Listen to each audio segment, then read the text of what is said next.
Welcome to kathysright.com. I'm Kathy.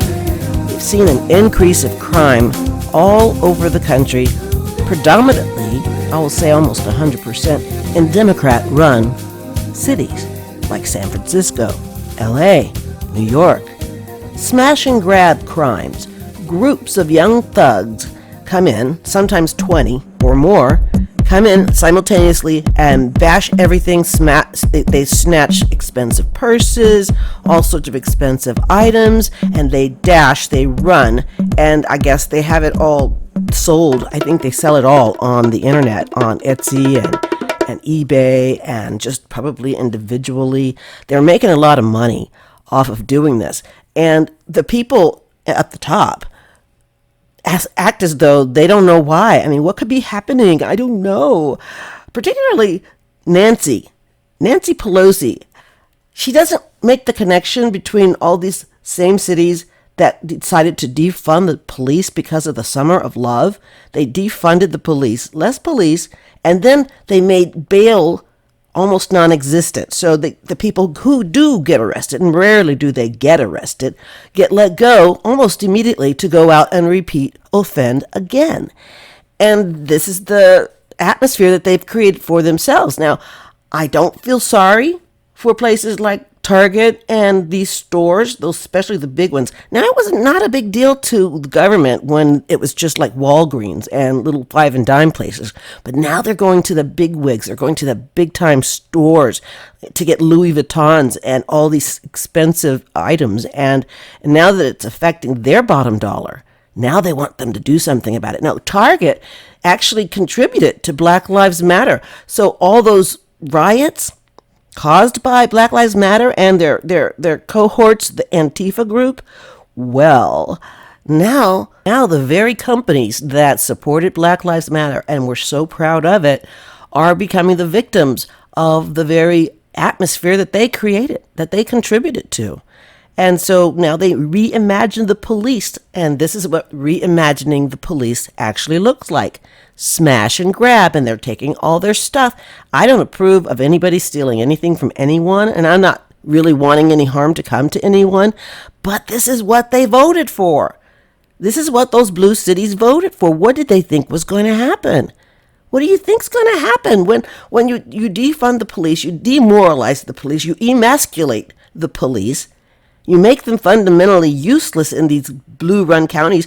Police officers are retiring in droves, and nobody's coming to take their places because they don't want to go anywhere and be disrespected. People who were volunteering, people who were doing that job, that wasn't a high-paying job. They were actually doing it because they cared about their community.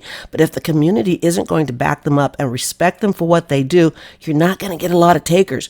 So right now, they're seeing the fruits of their labor. I guess it seemed like a good idea at the time. Defund the police. Let's punish the police because of police brutality for said black males, which triggered the whole thing, the George Floyd issue. And all across the country, that was an excuse for these, skinny pants dudes to go smashing windows. And they said, well, we can do this because they have insurance and it's reparations, and it's all very stupid. What did they think was going to happen? I mean, who thought this was a good idea to defund the police? George Soros thought it was a good idea to defund the police and reimagine the police departments. He thought it was a great idea to pay off all of these district attorneys, attorney generals, and these are the guys who playing loosey-goosey with the law. You can break this, but you can't break that. $950 is what they were saying. If you steal something in San Francisco that was worth less than $950, they didn't think that was worthy of an investigation or any police activity whatsoever. They will let them go if they have to pick them up at all. So all of these stores are now going to be leaving these blue cities. And guess what? Your ghetto's going to get bigger. Yeah, that's what happens. Progress. This is where all that wokeness has taken us. So I hope they're happy in their blue cities. Meanwhile, in Washington, Nancy Pelosi is acting as though she couldn't figure out how come, why is all of this happening to our cities? She's from San Francisco. Well, it's not happening to her per se, because she's protected. But everybody else in San Francisco has to step over poop to get anywhere. It's kind of sad. But she's playing dumb. I don't know what's happening. I don't know how it's happening. Let's hear what Nancy had to say. It's absolutely outrageous. Obviously, it cannot continue. But the fact is that there is an attitude of lawlessness in our country that springs from I don't know where. Maybe you do. And we cannot have that lawlessness become the norm. Way to play dumb, Nancy. And the joke of the week. The joke of the week is this. Joe Biden says he's going to run in 2024. I know. He's going to be 82. I mean, not that there's a sin in being 82, but he's pretty bad now. He can hardly finish a sentence. So by the time he's 82, he won't be able to finish a word. So no, Joe, no, spare us all. But you know what? For us Republicans, you go for it. I mean, I would like nothing better than for Joe and Kamala Harris to run for president and vice president. Oh my gosh, that would be like a gift from heaven. Because no matter who we would run, we would win. Even with their cheating, we would win. That's how bad Joe Biden and Kamala Harris are doing. And Nancy, we don't have to worry about her. I'm pretty sure my prediction is that Nancy will retire after this year. Because she bought that $25 million house or mansion in Florida.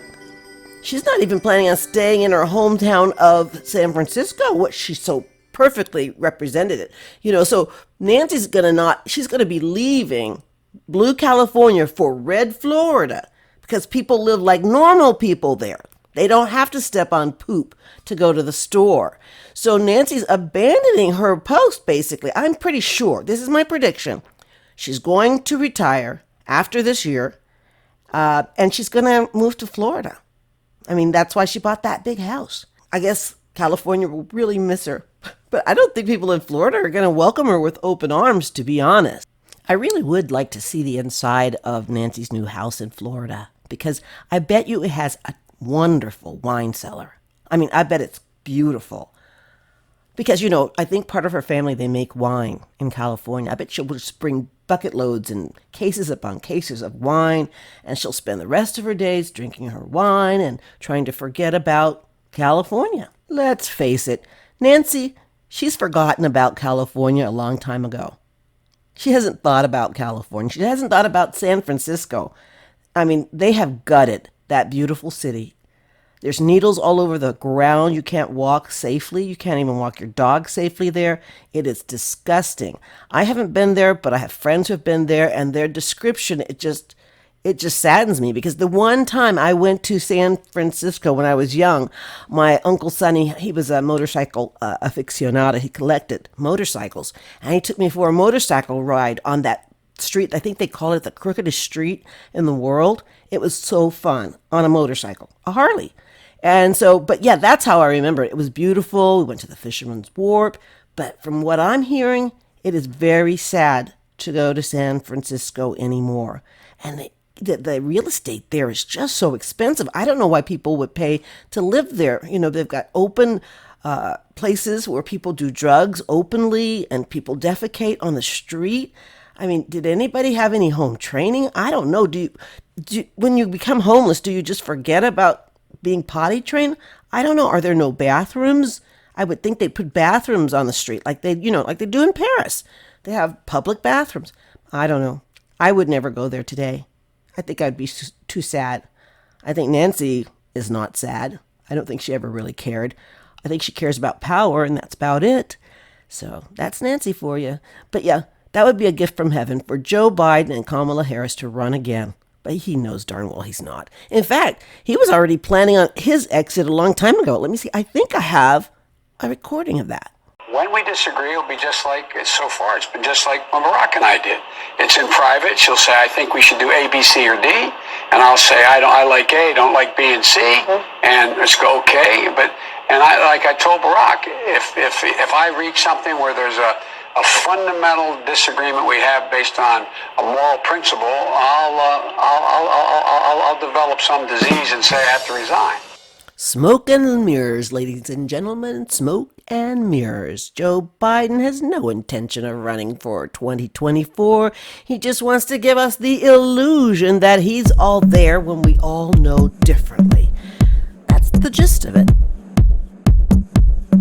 That's it for today. This is Kathy of kathysright.com. Make sure you subscribe today. God bless you. God bless America. Ciao.